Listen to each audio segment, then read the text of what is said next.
right, hello everyone, and welcome back to the channel. So I have a special guest with me today, Faith, and we are going to discuss sexual assault, and because it's something that's very important and something I want to do on the channel is it's really about empowerment for everyone, men and women.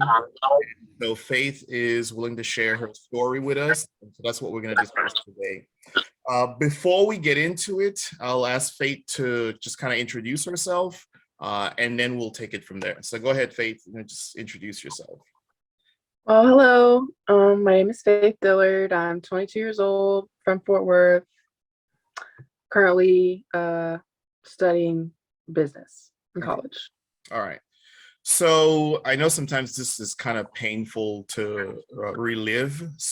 But I need to ask you, so at what age did you experience sexual assault?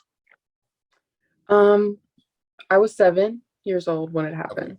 So did it stop at 7 or did it continue for a while?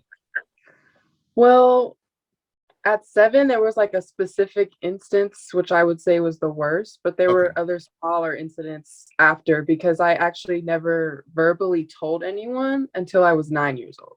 Okay. So I could say roughly between 7 to 9, right? Yes. Okay.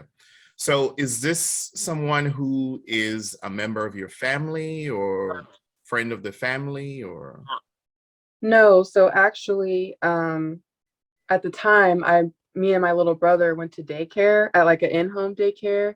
And so it was his parents' house that the day was at, but his parents weren't around. It was run by his grandma. So yeah. So that's someone I was with, actually. Yes. Okay, that's what happened. All right. So how did it happen the first time? Because you said that was the most traumatic experience. How did it happen? What happened? Without going into too much detail. Yeah. So I guess you could say there was like actual penetration that happened, but it really started by just me because he was 13 years old and I was 7.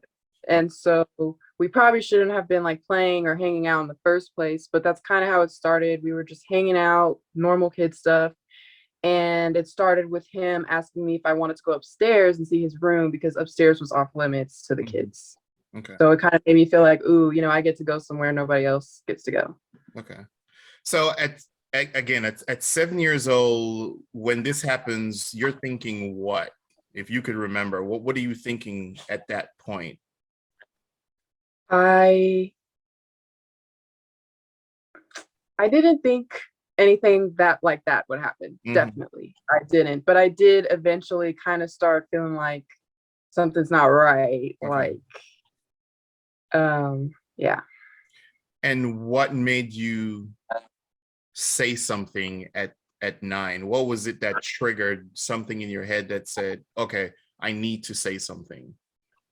Honestly, I don't remember my thought process because it wasn't something that I did consciously. I think it was more of an accident. It was a friend of a family who we went to church with, and I think they were just asking me questions, and based on my answers, they kind of started asking more specific questions, kind of got the information out. And I didn't even realize, before that moment, I really didn't realize how big of a deal it was.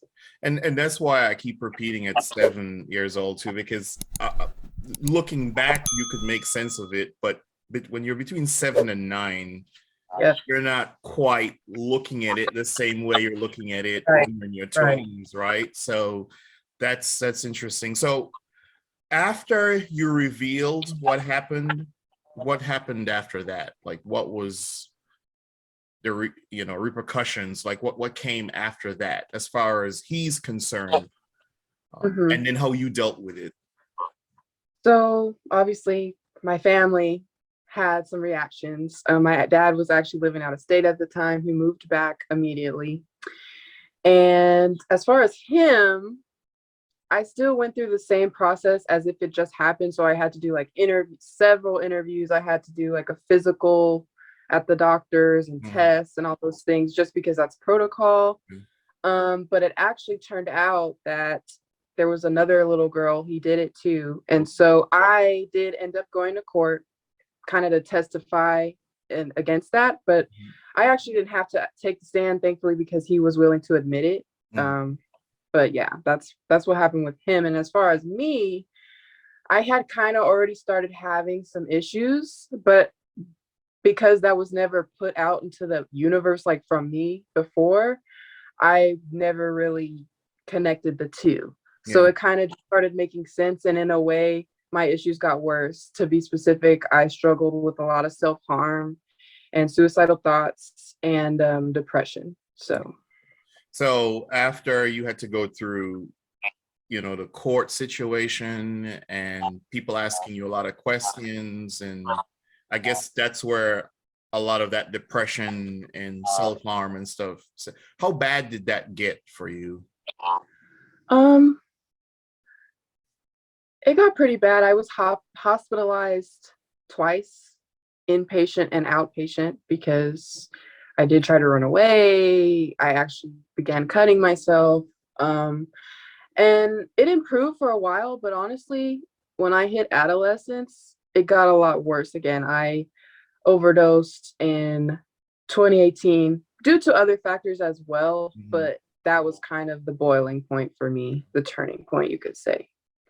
And so if you could kind of clearly explain, what exactly do you feel like you were struggling with that was brought on by the sexual assault? Was it you feeling that you should have said something?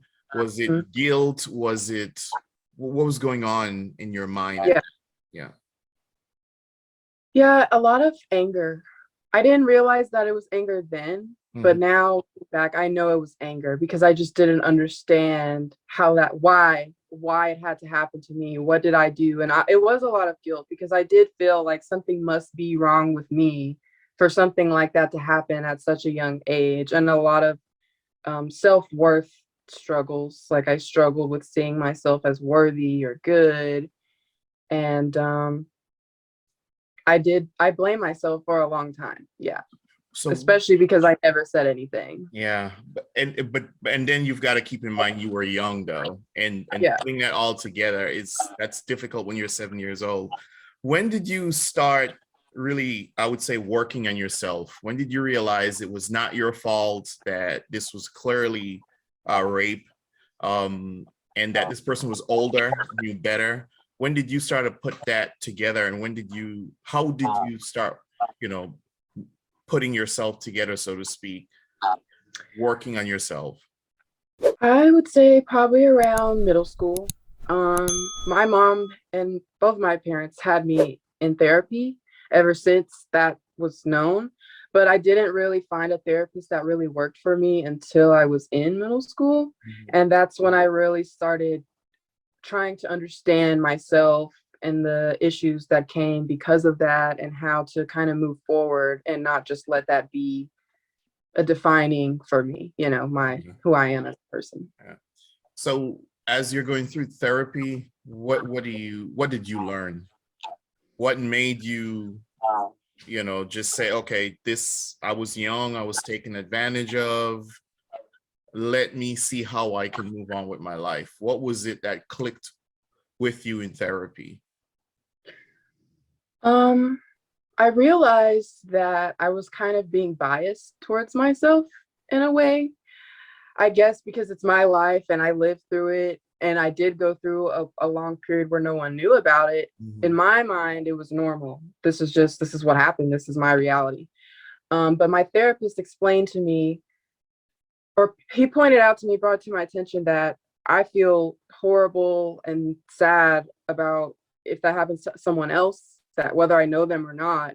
So what's so different about me? Why don't I feel those same type of feelings and remorse for myself, and as I should? And that was kind of like a real eye opener for me that started that journey. So where are you now in terms of where you are in your life? Where are you in terms of that personal growth? I would say I'm in the best place I've been for, yeah, since ever. But it's a process. Every day is different. It's just crazy how some days you feel like you've made so much progress, and other days you feel like you're still struggling with the same things. But now that I'm more aware of everything, it's a lot easier to stay on track. And where I'm at now is really just focusing on moving past the past and kind of just growing and like learning to cope more and more and get over those things more and more. So when you hit those rough days, and this is for people who are probably going through the same thing, when you hit those rough days, what do you reach for? What helps you get through the rough days? Friends and family, of course, but also just sometimes simple things like waking up early and making my bed, journaling, writing in my journal, doing something that is for me, if that makes sense. Yeah. Right. So what advice would you give to anyone, woman, man, whatever, anyone who's been raped or sexually assaulted? What advice would you give to them for someone who might be in your position right now?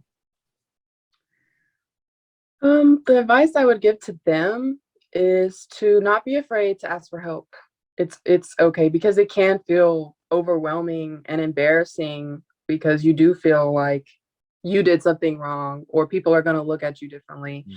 So that's a big thing. And understanding that they didn't do anything wrong. They have no blame to be placed on them whatsoever. And it's not the end. It's very hard. It's very unfortunate event to have to go through, but it's not the end. And you can get through it. There's always a light at the end of the tunnel. Okay, great. So thank you very much for taking the time to share your story. Don't go anywhere. I'll talk to you on the other side before I log off. Thank you all for watching. Don't forget to subscribe. Don't forget to leave your comments. Don't forget to like.